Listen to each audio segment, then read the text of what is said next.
వాళ్ళకి ఏంటంటే డెవలప్మెంట్ అంటే అభివృద్ధి అంటే పగలగొట్టడం, నాశనం చేయడం. వాళ్ళ డెఫినేషన్లో ట్రిపుల్ ఆర్ అంటే మీరు మొదటి సినిమా అనుకున్నారు, రాజమౌళి సినిమా కదా అది. ట్రిపుల్ ఆర్ అంటే రాజారెడ్డి రాజ్యాంగం. ఆ రాజారెడ్డి రాజ్యాంగం ఏదైతే ఉందో వాళ్ళకి ఆ ప్రియాంబుల్ ఏదైతే ఉందో దాని ప్రకారంగా అభివృద్ధి అంటే నాశనం చేయడం, వినాశనం చేయడం. అక్కడ ఆ పార్టీకి చూసి ఓటు వేయాలంటున్నారు. ఆ పార్టీ చూసి ఎందుకు వేస్తారు ఓటు? ఆయన బటన్ నొక్కగా ఓటు వేయరు, ఓటు జనాలు వేసేరు.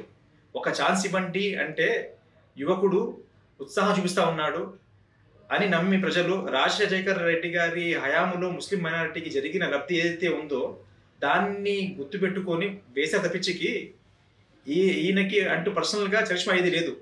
ఈ 5 years చూసింది ఏంటంటే తెలిసిపోయిన జనాలకి ఏమీ లేదు, మ్యాటర్ ఏం లేదు, అసలు మ్యాటర్ విషయం ఏమీ లేదు.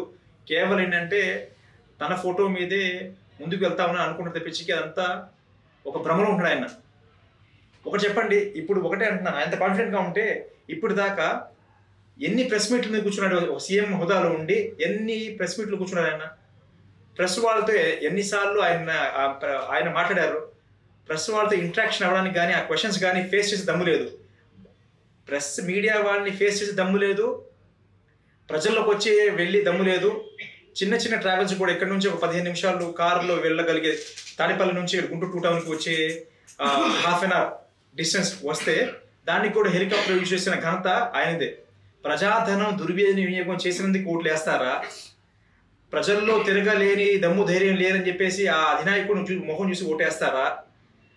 సొంత బాబాయినే గొడ్డల పోటీకి బలి చేసి సిబిఐ ఎంక్వైరీల్లో సతమతం అవుతున్న ఫ్యామిలీ అని చూసి ఓటేస్తారా? ఏమని చూసి ఓటేస్తారు? సరే, స్థానికంగా మీరు ఉన్నారు, స్థానికంగా ఎమ్మెల్యే చూసి వస్తే ఓట్లు వేస్తారంటే వాళ్ళకి అసలు పని చేసుకునే ఛాన్సే ఇవ్వలేదుగా. వాళ్ళని కలవలా, ఒక అధినేత అయి ఉండి ఒక సీఎం హోదాలో ఉండి ఏ రోజు వాళ్ళ ఎమ్మెల్యేని కలిసిన దాఖలాలు లేవు. వాళ్ళ సొంత ఎంపీలే ఇప్పుడు చివాట్లు పెడుతూ అసలు అదొక కంపెనీ, ఆ కంపెనీలో ముగ్గురు మాత్రమే పనిచేస్తూ ఉంటారు, పవర్ సెంట్రిక్ అంతా కంపెనీ, అదొక పొలిటికల్ పార్టీ కదని చెప్పేసి వాళ్ళే వాపోతున్న పరిస్థితి. అలాంటి పరిస్థితుల్లో ప్రజలంతా గమనిస్తూ ఉంటారండి.